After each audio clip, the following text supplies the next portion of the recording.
One of the ways small business owners waste time and money is building the wrong website at the wrong time. If you're building a tech or a software as a service product, of course, this conversation is going to be different.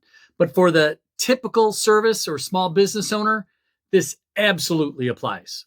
Some people spend $5,000 or $10,000 before they've even made anything, while others hide behind the "I'm still working on my website" excuse instead of actually getting their business off the ground. So, when should you build a website and how polished does it need to be? Should you do it yourself or hire someone? And how does social media fit into all this? This episode isn't about tools, it's about timing, building to the stage of business you're actually in. And most new business owners are going to get this order backward. Hi, I'm Matt. I've spent over 25 years building companies as a serial entrepreneur and helping small business owners get off the ground, navigate challenges, and avoid costly mistakes. Welcome to the channel where I answer the questions all business owners have using real-world, practical experience. Let me know how I can help. Let's reset some thinking first, shall we? Your website and your social media are just tools. In most cases, they are not the business. Your business is the problem you solve and the customers you serve and the value you create and figuring out how to get someone to pay you. So before you obsess over fonts and logos and aesthetics, slow down and ask yourself, do I even know who my customer actually is? Have I proven that they'll actually pay me? If the answer is no, you don't need polish. You need proof of concept, because until someone actually pays you for something, you're just guessing. So don't build a permanent structure around a temporary idea. And here's why this is harder than it sounds. And this might make you feel a little uncomfortable to hear. But a lot of times, building the website isn't about strategy. It's just about feeling safe. Designing and tweaking fonts and researching platforms. All that feels like you're being productive, but it's just controlled and it's too safe. Getting your business to the point where you're actually selling is scary. I mean, opening your doors means you might fail. Maybe you find out your idea isn't as strong as you had hoped. So we tell ourselves, I just need the website finished and then I'll go live. But sometimes that's not just preparation, it's avoidance. And yeah, I'm sure I've done it too. When you're building something new, it feels better to just kind of keep polishing it than to really put yourself out there. But you only find the clarity you need when you're out there selling. Revenue is going to force honesty because the market doesn't care about your site layout or your nice logo or your perfect font. The market cares about whether you solve a real problem. So how do you know what to develop and when? I mean, I think this makes more sense if we kind of zoom it out for a second. Every business moves through very predictable stages. You have your idea, going to first dollar, consistent revenue, optimization, and then scale. Your website will basically evolve with that timeline. So during your idea phase, before you've made any money, we're going to keep the website minimal, a landing page, a simple presence, just enough information to help customers find you. And then after you've made that first dollar, let's clarify the message a little. Let's add some testimonials, clean it up a little bit, and maybe provide some more details. After revenue becomes consistent, the market is telling you where your customers are. So we need to tweak the site to optimize. We're going to focus on converting more lookers into buyers. And once we get to scale, optimization actually moves the needle. Focus on expanding your core markets. By the way, most new businesses invert this completely. They try to look big before they've even earned the right. They build the scale version before they've even proven the idea. In 2010, I started a small business printing custom t-shirts. And at first I focused on teams and schools and businesses, large orders, 20 to 100 to 200 shirts at a time. I used direct marketing and spent a lot of time on my website to make me look really legit. Additionally, I used platforms like Fiverr and Craigslist and eBay to find more business, kind of fill in the cracks. My DIY website reflected that big order focus though. And after the first few orders, I realized something. I didn't really enjoy the bulk jobs. The margins were thinner. The work was repetitive. It took a lot of sales time and often it didn't pay off. I came really close to convincing myself I should like the big orders because it looked more like a real business.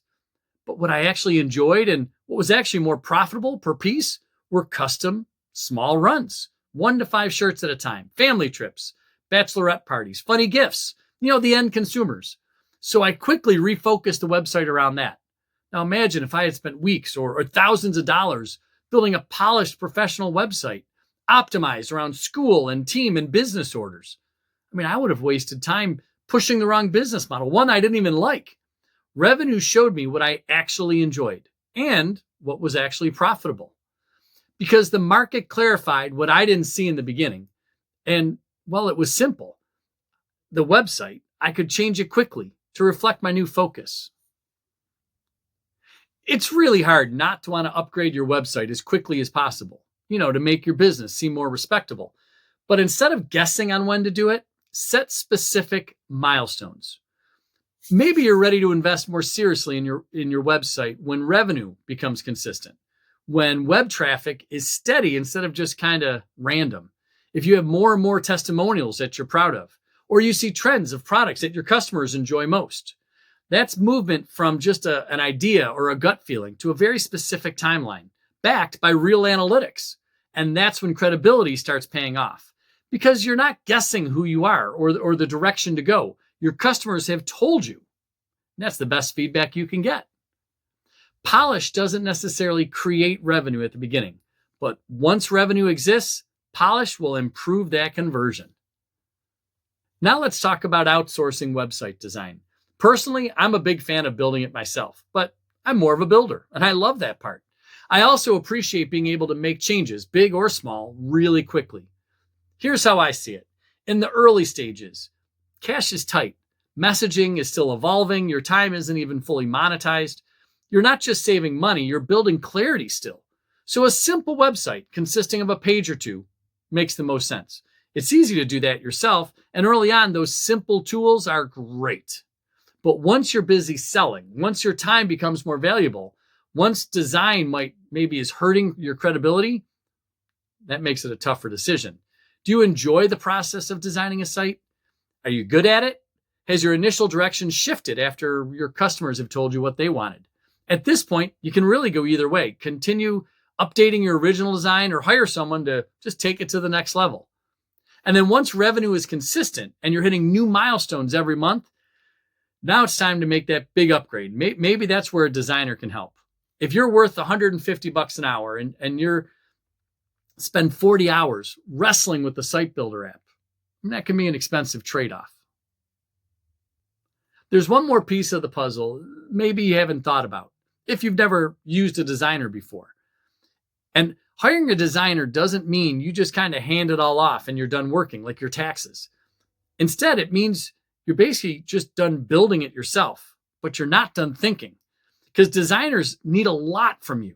They need clear service descriptions and customer clarity, differentiation, testimonials, photos, brand direction, a defined conversion goal. And if you can't articulate all those things, you're paying someone to just organize your confusion. And that can be expensive, and the result won't land like you want it to. A good designer makes clarity look professional. They don't just create clarity out of thin air.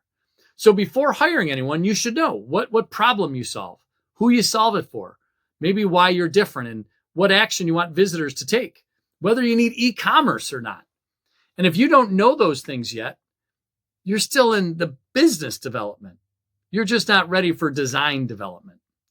When you hire a designer, you'll need to educate them on all the ins and outs of your business. And that's going to take time too. The same principles apply to social media. Many businesses treat social media like the business, and it isn't, but it should support the business model. You can ask yourself, where are my customers making decisions? Is it relationship driven or search driven or just visual driven? For many local service businesses, Google reviews matter more than anything. If you're doing B2B, business to business, LinkedIn and Facebook, they're going to probably matter more than TikTok. And for e-commerce, visual platforms like YouTube and maybe TikTok can drive them to your website. Social media is about amplification. It's not the foundation. An amplification of the wrong message just tries to scale the wrong business model. And just like in the case of a website, if you don't know what's worth amplifying yet, social media just amplifies the confusion. A website and social media don't prove you have a real business. Revenue does. And neither will create clarity on their own, but your customers, they sure will.